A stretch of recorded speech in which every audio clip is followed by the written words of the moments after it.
अविनाश, अभी तक क्या पता चल रहा है, भीतर क्या चल रहा है, क्या जानकारी है आपके पास? देखिए इसने लता अगर बात की तो इस वक्त केंद्रीय गृह मंत्री अमित शाह अपना संबोधन दे रहे हैं और संबोधन में उन्होंने कई सारी बातों का जिक्र किया है। खासतौर से अगर बात करें तो गन्ना के जो भुगतान है उसका बात किया उन्होंने कहा है कि अभी मौजूदा वक्त में केवल 15 दिनों का गन्ना किसानों का बकाया बाकी है, अन्यथा सभी चीज़ों का भुगतान कर दिया गया है। इसके साथ साथ अगर बात की उन्होंने पश्चिमी उत्तर प्रदेश के कानून व्यवस्था की बात की। उन्होंने कहा कि जब से हमारी सरकार बनी है पश्चिमी उत्तर प्रदेश में कानून को मजबूत करने का काम किया गया है। और इसके बाद एक बात का और जिक्र उन्होंने किया, उन्होंने साफ तौर पर कहा कि 2017 के पहले आप याद करिए कि आपको किस तरीके से वहाँ पे अपमानित होना पड़ता था समाजवादी पार्टी की सरकार में। हमारी सरकार ने आपको सम्मान देने का काम किया है। और एक गुजारिश भी की गृह मंत्री अमित शाह ने, उन्होंने कहा कि 2014 में मैं पहली बार उत्तर प्रदेश में चुनाव प्रभारी के रूप में आया था और मैं आपके पास झोली लेकर आया था जिसमें आपने वोटों से उस झोली को भर दिया था। 2017 में मैं राष्ट्रीय अध्यक्ष बन के उत्तर प्रदेश में गया और विधानसभा चुनाव करवाया, तब आपने जो है अपनी वोटों से जो है झोली भर दी। और 2019 के लोकसभा चुनाव में भी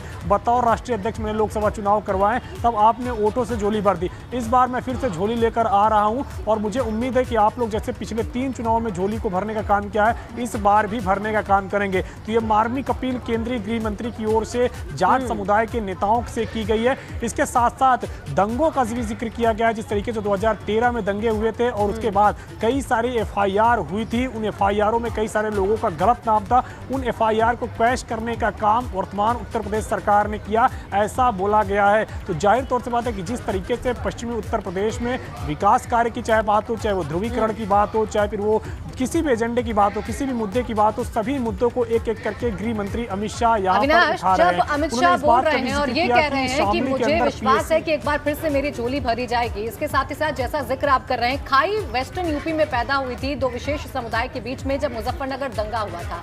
कहीं ना कहीं एक बार फिर से उसे यूटिलाइज करने की कोशिश है, एक बार फिर से जाटों को याद दिलाने की कोशिश है ताकि वो सीधा तौर पर फायदा बीजेपी को मिल सके, जैसा 2014, 17 और 19 में मिला।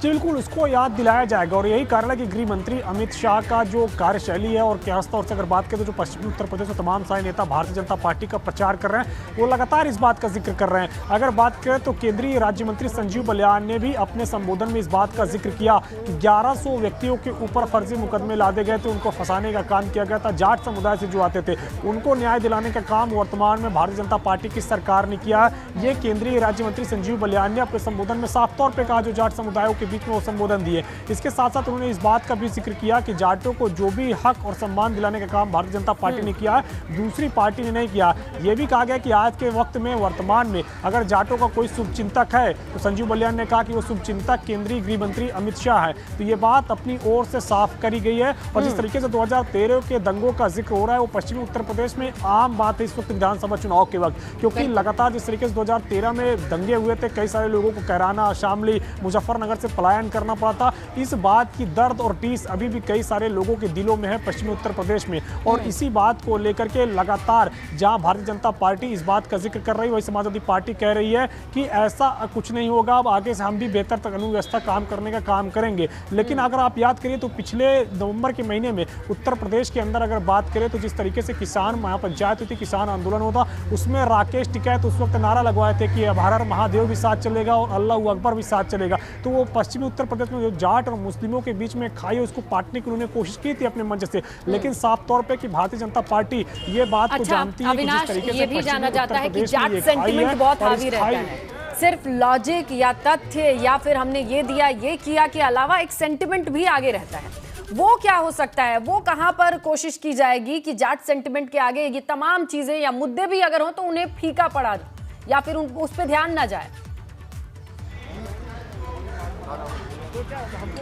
जी देखिए, अगर बात करें तो जाट सेंटीमेंट को यहाँ पे पूरी तरीके से जागृत करने का काम भारतीय जनता पार्टी कर रही है और यही कारण है कि पश्चिमी उत्तर प्रदेश के उस दौर को याद किया जा रहा है जब वर्तमान की जो सरकार है, इससे पहले की जो सरकारें हुआ करती थी उसमें किस तरीके से दंगे हुआ करते थे, किस तरीके से पलायन हुआ करती थी, किस तरीके से जो जातियों के बीच में लड़ाइयाँ थी वो हुआ करता था, धार्मिक लड़ाइयाँ हुआ करती थी। तो उन तमाम सारी चीज़ों का यहाँ पे जिक्र इसीलिए किया जा रहा है कि जिससे कि पोलराइजेशन हो और वोट जो है वो साफ तौर पर बटे। यानी कि जो लकीर है वो साफ तौर पे खींची जाए, जिससे कि लकीर के इस पार एक जाति हो, एक धर्म हो, तो लकीर के उस पार दूसरी जाति, दूसरे धर्म हो। ये तमाम सारी चीज़ें सियासत में अब देखने को मिल रही है। और आज जिस तरीके से जाट समुदाय को साधने का काम चल रहा है, जाहिर तौर से बात है कि संदेश बड़ा है।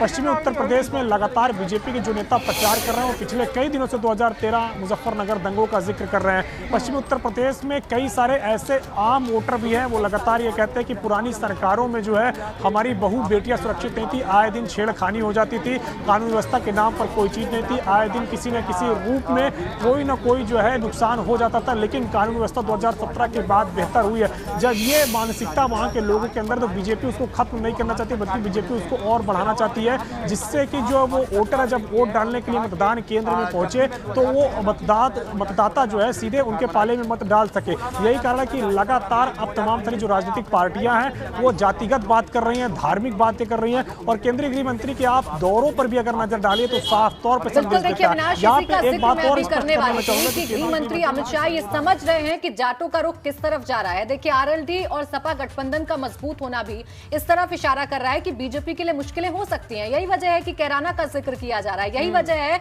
कि जिस बात का जिक्र स्नेहा कर रही थी कि जाट के सेंटिमेंट को जगाने की कोशिश की जा रही है, और इसलिए चाहे कानून व्यवस्था हो, चाहे फिर बात गुंडों की हो, चाहे बात एक जाति विशेष, एक समुदाय विशेष को टारगेट करने की हो, उन तमाम चीजों का जिक्र अब यूपी चुनाव में हो रहा है। अविनाश,